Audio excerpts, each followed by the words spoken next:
neurocientificamente correto. Vai ser bem legal. Já vou dar minha opinião aqui hoje. Não tem como, tem que dar spoiler.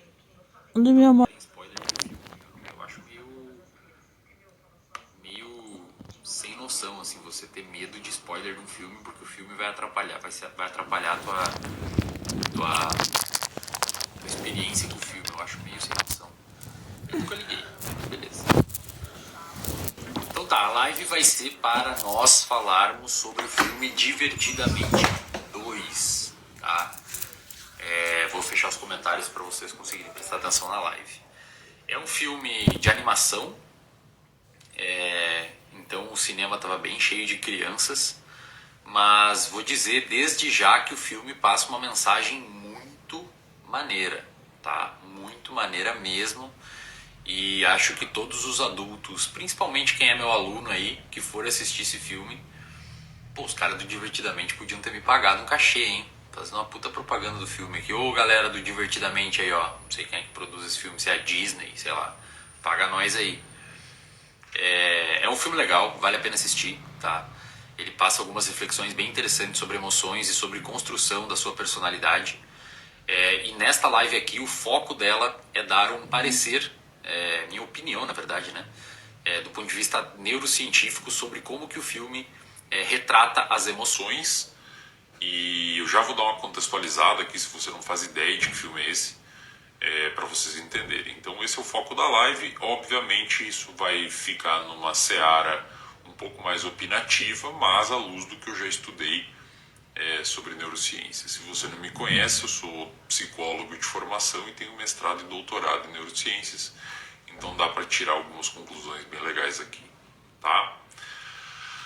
Primeiro ponto, tá? Esse filme é um filme de animação que retrata a vida de uma criança no primeiro filme, e no segundo filme ela já é adolescente. E é bem legal o que eles fizeram nessa transição das emoções de criança para adolescente, e tem tudo a ver com aspectos comportamentais, então é bem didático nesse aspecto. No filme número 1, acho que é Raleigh, o nome da menina, não lembro. A menina do filme, ela era criança, e dentro da cabeça dela tem algumas emoções, e essas emoções são pessoas dentro da criança, dentro da cabeça dela, são bonequinhos. É uma animação, né, pessoal? Então vamos tirar aí o preciosismo e abrir espaço para a parte lúdica. É um filme direcionado para crianças, mas eles fizeram de uma forma tão bacana que nós adultos podemos tirar boas conclusões se prestar atenção. No filme 1, eu lembro que eu assisti e eu tive uma surpresa, porque eu assisti de tantas pessoas me sugerirem, eu assisti e tive uma surpresa. Por quê? Porque os roteiristas do filme, eles acertaram de uma forma bastante precisa, considerando a ideia de ser um filme de criança, alguns aspectos do nosso cérebro. E eu fui pesquisar. Eu lembro que eu fui pesquisar e falei que não é possível que um roteirista que não entenda nada de neurociência e psicologia tenha escrito isso de forma tão precisa, considerando a proposta do filme. E aí eu descobri que tinha uma equipe de neurocientistas dando uma consultoria, uma assessoria para os roteiristas. Então está explicado aí o porquê que estava alinhado com o que a ciência mostrava na época. Então, no filme 1 ela era uma criança, e dentro do cérebro dessa criança tinha um painel de controle, né? Um painel de controle, e esse painel de controle era controlado, né? Era manuseado por algumas emoções. Quando ela era criança, as emoções que estavam lá era a alegria, a raiva, o nojo, o medo e a tristeza, tá? Essas emoções, existe uma controvérsia sobre a naturalidade das emoções para uma criança. De fato, o medo, a tristeza, raiva e alegria são bastante presentes no neurodesenvolvimento infantil. Inclusive, muitas crianças elas conseguem manifestar os seus desejos e as suas vontades por meio dessas emoções, principalmente raiva e medo, né? Que se traduz em choradeira, birra e etc. Então legal, foi muito bacana, assim. O nojo realmente é uma emoção, nem sei se caracterizaria exatamente uma emoção. Há um debate gigantesco nas neurociências sobre quando que começa a ser uma emoção e quando não começa, mas ali para fins didáticos estava ok, tá? Isso no filme 1, tá? Nem comecei a falar do filme 2 ainda. No filme 2, que eu assisti ontem, ela é uma adolescente. Então ela passou já da fase de criança para adolescência. E aí os roteiristas fizeram uma parada muito genial. E que, de novo, tá, pessoal? Se você for ler a literatura científica, aí tem um pouquinho de bom senso. Se você for ler a literatura científica, obviamente aquilo ali não está preciso. Até porque se eles fizessem de forma precisa, seria um filme para neurocientistas, né? Porque seriam os únicos que teriam entender o rolê. Então eles precisaram abrir mão de um certo preciosismo acadêmico para fazer o filme virar popular e entendível por todo mundo e etc. Então, por favor, tenha um pouco de noção aí. A galera, principalmente, que é do mestrado, doutorado ou é neurocientista, né? Os professores e tal. Obviamente, tem que ter um certo... a ideia do filme não é ser um artigo científico. Então, eles não foram preciosistas nesse nível. Mas, eles conseguiram, na minha opinião, fazer uma mescla muito bonita entre o que a ciência mostra e o que dá para mostrar para o público. Então, cara, é muito difícil fazer isso. Você conseguir fazer uma coisa viral, ser fiel ao que a ciência mostra, é muito difícil. E, na minha opinião, eles conseguiram fazer isso, tá? Obviamente, se fosse ser mais fiel ao que a ciência mostra, o filme não seria tão legal, porque seria chato pra caramba. Mas para os fins objetivos, acho que foi concluído. Então, no filme 2, eles fizeram uma coisa muito massa, que, como ela virou adolescente, eles inseriram novas emoções. Então, tinham novos bonequinhos no cérebro dela. Tinham novos bonequinhos, além dos que já tinham, que é alegria, raiva, nojo, medo e tristeza. Na adolescência, chegaram novas emoções no cérebro dela para assumir também alguma parte desses painéis de controle do comportamento dela. Então essas emoções ficam olhando como se fosse uma janela, assim, o que ela está vendo, né? E aí as emoções ficam controlando o comportamento dela. Entenderam mais ou menos? Algumas coisas legais antes de falar dessas novas emoções. As memórias que a criança, adolescente cria, essas memórias ficam encapsuladas num vidro, tipo uma esfera do dragão aí, para quem assistiu o Dragon Ball, tipo um vidro, tipo uma bola de sinuca, sei lá, uma coisa assim. E fica ali dentro aquela memória. Então, sei lá, ela caiu de bicicleta e os amigos riram da cara dela, aquilo ali armazena. Ela foi apresentar um negócio na sala de aula e deixou derrubar as coisas e todo mundo fez chacota da cara dela, aquilo ali fica armazenado em outra bolota. E aí lá no cérebro dela tem um mecanismo que cai essa bolota aqui numa esteira. E olha que legal, cara, isso é muito legal. E essa esteira, ela fica girando em volta daquela sala e algumas emoções decidem se aquela bolota vai cair num túnel e se cair nesse túnel, essa bolota vai para um lugar, digamos que muito mais enraizado. Ela cai nesse túnel, vai para um lugar muito mais enraizado para baixo do cérebro. E essa bolota, essa memória, ela cria algumas raízes, influenciando um core, como se fosse um monte de teias que estão lá no fundo do cérebro dela. Essas teias são formadas por essas memórias. E o conjunto dessas teias, digamos assim, tipo uma teia de aranha, tipo uns fios, o conjunto disso constrói como se fosse um tronco, que eles não falam isso no filme, mas foi a conclusão que eu tirei, que é o que a gente chama na psicologia de self. Ou seja, quem é você? Quem é você, de fato, pessoal, quem nós somos, ou quem a gente é. É difícil definir quem nós somos, né? Quem que eu sou? Eu sou psicólogo, eu sou empresário, eu sou filho, eu sou namorado, eu sou um cara que gosta de esporte. Quem que eu sou? É muito complicado, eu sou uma pessoa boa, eu sou uma pessoa má. É difícil definir quem que nós somos. E esse conjunto de memórias cria esse tronco que a gente chamaria de self, que é mais ou menos quem nós somos. Só que o que é legal? E aí, óbvio, né? Pelo amor de Deus, tem algumas metáforas. Eu falo isso porque tem muita gente ultra especialista que me acompanha, principalmente acadêmicos. Então eu preciso fazer essas ressalvas para não parecer mal interpretado. Essa ideia de ir para o fundo do cérebro fisicamente não existe, tá? Pelo contrário, no cérebro as memórias são formadas principalmente numa região chamada hipocampo, que fica bem no centro do cérebro, como se fosse no miolo dele, né? Imagina o cérebro como uma cebola, no miolo dele fica essa região. E as memórias, quando elas vão se transformar em memórias de longo prazo, influenciar essa criação de personalidade, de self, né, de quem sou eu, essas memórias não descem no cérebro, elas pelo contrário, elas sobem, digamos assim. O engrama neuronal, ele ascende para áreas corticais. No filme eles botaram que desce, porque é muito mais fácil, metaforicamente, retratar a parte de transformar uma coisa numa raiz. Imagino que os roteiristas quiseram fazer isso, né? Então a níveis didáticos foi muito bom. Só que o que é muito legal que eles retrataram no filme? É que as emoções, que são as pessoazinhas que ficam dentro do cérebro da menina, elas decidem quais as memórias que vão ou não para esse lugar. E do ponto de vista neurocientífico, isso faz um certo sentido, tá? Por quê? Porque a transformação de uma memória de curto prazo em longo prazo é influenciada por emoções. Emoções positivas, emoções negativas influenciam as memórias. E tem algumas memórias traumáticas na vida dela que as emoções decidem não enviar para longo prazo, para fazer parte de quem ela é. E isso também acontece em nós, pessoal, que é os famosos blackout, né? A pessoa ela não memória, ela pode despersonalizar. Tem alguns artigos muito bonitos mostrando isso, principalmente em situações de abuso físico ou sexual. Eventualmente a pessoa consegue despersonalizar, que é quase como se fosse uma proteção do cérebro contra esse trauma, né? Então muito legal essa ideia das memórias escolherem das emoções escolherem quais são as bolotas que vão ou não para o longo prazo. Muito bacana. Ok? Na adolescência, aí já no filme 2, surgiram novas emoções.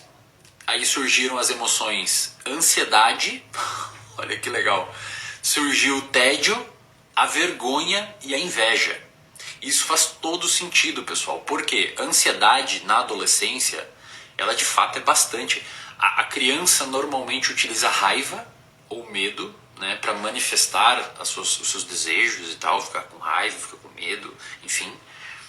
E na adolescência a ansiedade ela é extremamente prevalente. Começa a surgir nos adolescentes esse aspecto de ansiedade. Do ponto de vista neurocientífico faz sentido, tá? Porque uma das maiores características do adolescente é o sistema de recompensa e os sistemas envolvidos na detecção de medo e perigo assumirem, entre muitas aspas, a função de uma região chamada córtex pré-frontal, que é a região envolvida com o controle da ansiedade, com o tamponamento da ansiedade, com capacidade de raciocínio, capacidade de ponderação. Nos adolescentes, cara, seria muito legal se eles tivessem mostrado isso, cara. Eu até falei pra minha namorada, falei, cara, se eles retratarem o córtex pré-frontal dentro do cérebro da criança, do adolescente, como se for, porque dentro do cérebro lá tinha umas grandes bibliotecas, que é onde ficavam essas esferas de memória.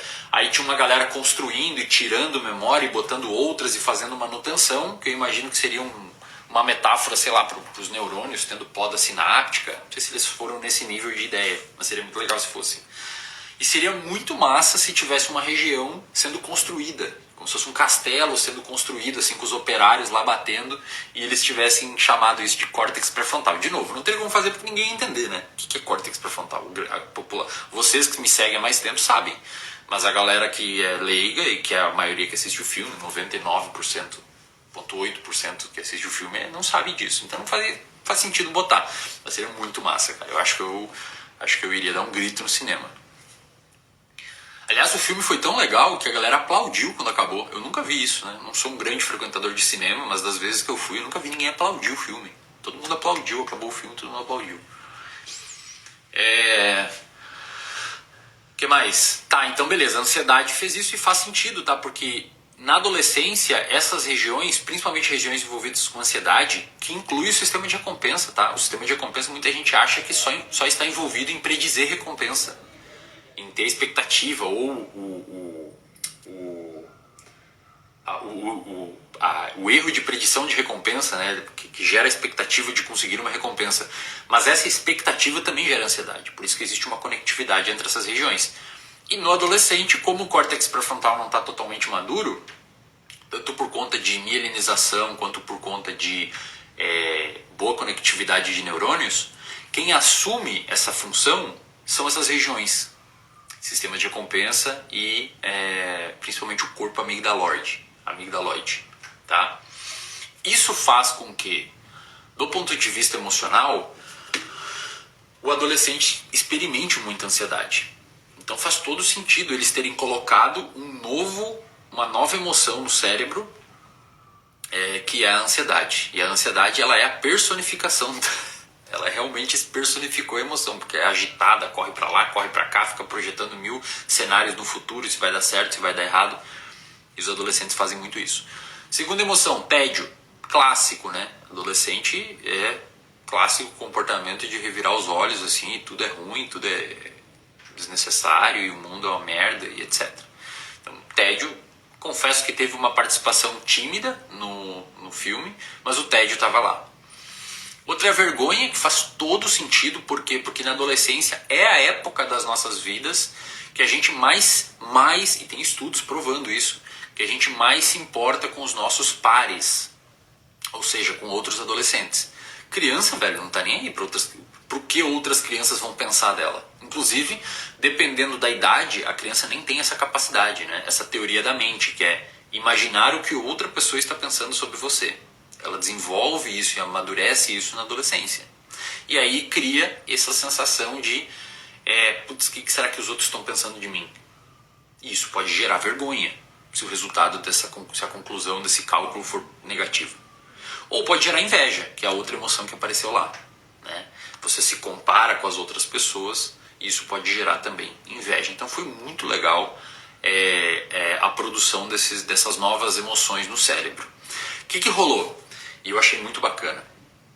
Primeiro, quando chegou a adolescência, e eles retratam isso muito bem, antes dessas emoções chegarem no cérebro dela, começou uma grande obra no cérebro. Uma obra mesmo, obra. Pedreiros entraram lá no cérebro, naquela região dos controles, e fizeram uma obra. Só que qual foi essa obra? Cara, eles basicamente bagunçaram tudo. Eles quebraram tudo, derrubaram tudo, quebraram os fios, cortaram o fio dos botões. E as emoções que estavam ali, alegria, tristeza, raiva, nojo, medo, elas não conseguiam controlar direito os botões. Ela apertava para ela ficar triste, ela ficava muito triste. Ela apertava para ter felicidade, ficava muito feliz. Apertava para ter raiva, ficava com muita raiva. E quem que eram... Olha agora que genial isso, cara. Quem que eram essa galera que estava fazendo a obra? A famosa puberdade. A puberdade entrou lá no cérebro e bagunçou tudo, cara. Quebrou tudo os negócios. E aí as emoções que estavam lá tinham uma dificuldade de fazer o trabalho delas. Tudo metaforicamente, tá, pessoal? Do ponto de vista neurocientífico, isso faz um certo sentido, porque na puberdade a gente tem um bombardeamento de hormônios no cérebro que interagem com circuitos e engramas de memórias que a gente já fez, e circuitos de memórias que a gente já construiu. E de fato eles bagunçam muita coisa, interagem com receptores, fazem um monte de cascata modulatória, alteram um monte de neurotransmissores e sensibilidade a neurotransmissores. Então faz todo sentido a puberdade ter entrado lá e ter quebrado tudo. Né? E aí a pessoa começa a experimentar emoções que já experimentava, só que de forma mais extrema. Que é clássico de um adolescente. Um outro ponto que eu tinha aqui nessa parte ainda... Aí chegaram essas novas emoções. Quando teve toda essa bagunça, chegaram as novas emoções. Só que o que começou a rolar, cara? Algumas emoções, elas não estavam conseguindo coabitar com outras. Principalmente a ansiedade e a alegria. As duas estavam brigando muito. Brigando tanto que a emoção, a ansiedade, o bonequinho da ansiedade dentro do cérebro da menina, expulsou a alegria de lá. Expulsou todas as outras, na verdade, mas a alegria foi a principal briga. Porque até então a alegria era que estava meio que no comando, assim, mais ou menos assim dizendo. Enquanto ela era criança, né? De fato, criança ou tá com raiva ou tá muito alegre, normalmente. Então a ansiedade tomou conta. E, cara, isso faz todo sentido, tá? Por quê? Porque a ansiedade é uma emoção muito poderosa. Porque ela é evolutivamente conservada. Os animais experimentam ansiedade, a gente não chama de ansiedade, mas é um comportamento de responder a algum tipo de percepção nociva do ambiente, com uma resposta funcional de luta ou fuga, né? Ou freezing, dependendo do animal. Então a ansiedade, ela é uma emoção muito forte. E quando ela resolve, digamos assim, entre aspas, tomar conta, ela de fato consegue tomar conta. Tá? Ela desliga um monte de sistema, ela joga para escanteio um monte de emoções, tudo isso metaforicamente falando, tá? E ela toma conta do rolê. Só que quando a ansiedade começou a fazer isso no cérebro da menina, as outras emoções, olha que muito louco isso, cara. As outras emoções, elas começaram a concordar que a ansiedade era boa. Por quê? Por que as outras emoções estavam olhando para a ansiedade e falaram, é melhor ela mesma ficar no comando? Por quê?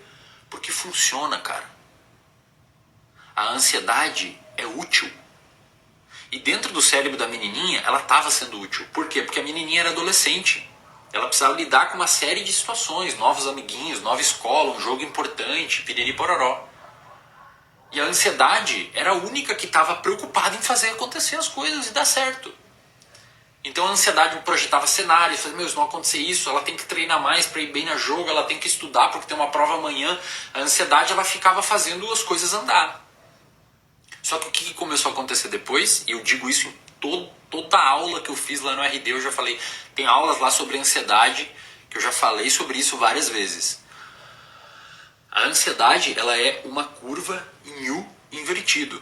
É assim, ó, um U invertido. Né? Uma curva assim. Se você tem pouca ansiedade, se a ansiedade não tá ali, é muito ruim. Você não se prepara, cara. Mas você vai fazer uma prova se não ficar um pouco ansioso. Prova física, prova na escola, prova no vestibular, prova do Enem, apresentar um trabalho, ir para uma reunião de emprego, performar, tem que ter um pouco. Então, se não tem ansiedade, é ruim. Se tem um pouco de ansiedade, a performance sobe. A performance é boa. Agora, se é muita ansiedade, a sua performance cai. E eles mostraram isso, eles mostraram todas as fases. Sem a ansiedade estava ruim, ela não estava se preparando para algumas coisas que era importante ela se preparar. Quando o bonequinho da ansiedade chegou, começou a assumir o controle, começou a melhorar. Então ela começou a ir bem nos jogos, começou a ir bem nas provas, a fazer tudo. Só que a ansiedade ficou tomando muito tempo o controle. E aí ela começou a piorar, por quê? Porque ela não dormia. Ela começou a ter insônia, preocupada com tudo. Começou a projetar um monte de cenário que não deveria. As memórias... Porque quando a ansiedade estava no controle, aquelas bolotas de memórias que estavam sendo criadas, eram memórias, tipo, se eu me preocupo, eles até retratam, né? Tem uma prova, aí ela lembra, ela armazena aquela memória de ter ficado ansiosa, ter estudado um monte para a prova, ter passado e tal. E essas memórias que vão sendo armazenadas, a ansiedade, o bonequinho ansiedade, começou a jogar essas memórias para o longo prazo. E essas memórias começaram a infectar um senso de eu, da menina, e a menina começou a se entender como uma pessoa ansiosa. Então significa que eu sou assim. E para eu conseguir me dar bem na vida, eu preciso ser assim. E é exatamente o que acontece com muitas de nós. A ansiedade, ela funciona num nível específico, só que a gente generaliza isso, não consegue pisar no freio, e em algum momento isso começa a ficar disfuncional. Ok? Então ponto aí, parabéns para os roteiristas, gostei bastante dessa retratação. Tá? Dessa forma aí de falar. E aí a ansiedade tirou de jogo a alegria, tirou de jogo outras emoções que são importantes e começou a modular o senso de eu da menina. Né? Que mais aqui? Deixa eu ver. Em algum momento, enquanto a ansiedade estava tomando controle e estava dando certo, mas depois começou a bagunçar, as outras emoções que foram, digamos que, expulsas do cérebro, né? Em nós não é assim que funciona, né? Não é assim que funciona. Mas digamos que metaforicamente elas foram expulsas daquela região de controle do cérebro, elas estavam lutando para voltar. E elas conseguiram voltar. E aí quando elas conseguiram voltar, todas as emoções que estavam ali, todos os bonequinhos que estavam juntos, começaram a interagir. Eles perceberam que era bom eles interagirem entre si para criar esse senso de eu. Aí a menina teve uma pequena crise existencial, que acontece muito na adolescência, inclusive. A adolescência é um período que a crise existencial. Eu gosto de rock, aí vai lá e pinta e vira um emo. Né? Ou eu sou do funk, aí vai lá e vira um funkeiro. Aí eu sou do skate, agora eu ando de skate. Aí depois muda. Aí raspa o cabelo. Aí essas mini crises que adolescente tem, eles retrataram muito bem no filme. Por quê? Porque as emoções ficam oscilando em quem está tomando controle. E o senso de eu fica começando a se misturar. Em algum momento, as emoções perceberam que todas precisavam interagir juntas. Porque se só a ansiedade ficava interagindo, a conclusão que a menina tinha, tipo, eu sou ansiosa. Teve um momento que só a alegria estava comandando. Só a alegria estava comandando. E a alegria estava evitando mandar para memória de longo prazo algumas informações, algumas memórias, tipo, eu sou ansiosa. A alegria não deixava essas memórias aí. E aí começou a criar um senso de eu sou alegre. E todas as vezes que a menininha não estava numa situação que ela deveria estar alegre, ela ficava mal. Que é a galera aí, nós, né, que temos um senso fixo, rígido de self, tipo, eu sou tal coisa. Sempre que aquilo não acontece, a gente se sente culpado. Pô, mas eu sou uma pessoa tão alegre, tô triste. Aí gera essa culpa, essa angústia. Isso é o que acontecia no filme quando apenas uma emoção estava tomando controle da menina. Mas pro final, todas as emoções entenderam que elas precisavam interagir e controlar juntas para a menina criar um senso de eu híbrido, que na minha opinião é o que nós humanos deveríamos fazer. A menina começou a ter uma crise existencial, teve ataque de pânico, inclusive na adolescência é o período, segundo estudos científicos, onde você tem maior chance de abrir um quadro psiquiátrico, devido a esse monte de enrolação, né, de emoções. E aí a menina começou a ter uma crise existencial e por interpretações e etc, ela entendeu que na verdade ela é tudo aquilo. Ela é uma pessoa ansiosa, ela é uma pessoa triste, ela é uma pessoa alegre, ela é uma pessoa com nojo, ela é uma pessoa com raiva. Ela é. Aquilo se mistura e faz parte do eu dela. E aí ela finalmente entendeu aquilo e as emoções no cérebro, que eram os bonequinhos, elas entenderam que precisavam trabalhar em conjunto. Que tinha momentos que a ansiedade deveria assumir o controle, tinha momentos que a alegria deveria assumir o controle, tinha momentos que a tristeza deveria assumir o controle. Todas as ansiedades olhavam para a tristeza e falavam, agora é sua vez. Aí a tristeza ia lá trabalhar no painel e ela chorava, ficava triste. Por quê? Porque a tristeza é um ótimo regulador emocional. Quando você está triste, você não tem que fugir da tristeza. Você tem que experimentar a tristeza e cuidar para não ter comportamentos que vão piorar a situação. Mas até então estava sendo retratado que tinha uma única emoção que deveria tomar conta da situação e todas elas falharam. Não tem como ser só alegre, não tem como ser só ansioso. Se você é só uma dessas coisas, vai dar problema. Então eu achei muito legal o jeito que o filme retratou esses cenários, tá? Obviamente, do ponto de vista preciso, muita coisa não estava correto, assim, digamos, do ponto de vista preciso. Porque, por exemplo, considerando o nível de projeção axonal de regiões envolvidas, primeiro que o cérebro todo envolve emoções, né? Muita gente atrela a ansiedade à amígdala cerebral. Na verdade, a ansiedade é um produto do balanceamento de atividade do córtex pré-frontal, do sistema de recompensa e do corpo amigdaloide. É um produto disso. Muita gente fala que é só amígdala. Por quê? Porque a amígdala detecta perigo. A amígdala do cérebro, tá? Aqui são tonsilas palatinas. Porque a amígdala detecta perigo. E normalmente quando você está em perigo você fica ansioso. Então o medo é uma coisa, a ansiedade é outra. Então, do ponto de vista cerebral, se eles fossem retratar precisamente, a emoção medo, tristeza, raiva e ansiedade e talvez inveja deveria ser um só boneco. Mas daí não tem graça, o filme começa a ficar sem graça, né? Porque não fica didático, entendeu? Mas deveria ser um só boneco, né? Considerando como que o cérebro funciona precisamente falando em termos de conectividade de áreas envolvidas com essas, ou sobreposição de áreas envolvidas com essas emoções, né? Mas daí ninguém assistia, ia estar só eu lá, olha que preciso, só um cara no cinema, e o faturamento do filme ia ser R$50. Só eu ia assistir, ia ser o faturamento de R$50, e talvez alguns alunos do RD. Então, assim, do ponto de vista preciso, não é bem assim que as emoções se organizam, mas do ponto de vista didático, muito bom filme. Sugiro que vocês assistam, tá? Agora que vocês têm essa ideia geral do filme, sugiro que vocês assistam, que é um bom filme. E não estou recebendo nada para fazer essa divulgação. É realmente um filme bacana, assim. Parece uma coisa bobinha, mas se você prestar atenção, tem excelentes reflexões. Excelentes reflexões mesmo, tá? E se você tem alguma criança ou um adolescente em casa, talvez seja um baita de uma oportunidade de você fazer algumas reflexões com o seu filho, com a sua filha, sobre como são as emoções e a importância de experimentar algumas emoções, né? Não tentar ficar fugindo. Fechou? Então é isso, pessoal. Só entrei aqui para explicar um pouco para vocês. Muita gente pediu e acho que deu para ter um entendimento geral aí de mais ou menos como eles retrataram isso. O filme é Divertidamente 2. Ok? Se você quer saber mais sobre essas emoções, neurociência, comportamento, cérebro, convido vocês a conhecer o Reservatório de Dopamina. Eu tenho mais de 120 aulas só minhas lá dentro. Só minhas.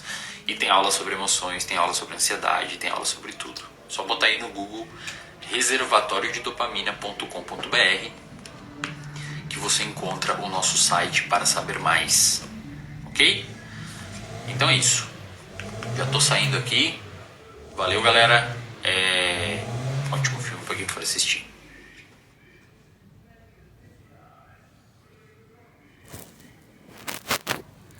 Seu celular tá filmando.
Não tá aqui achando.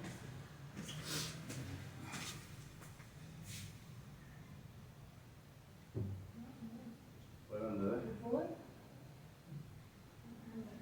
Ele tem café hoje? Eu fiz. Só fazer. É cama pra caralho.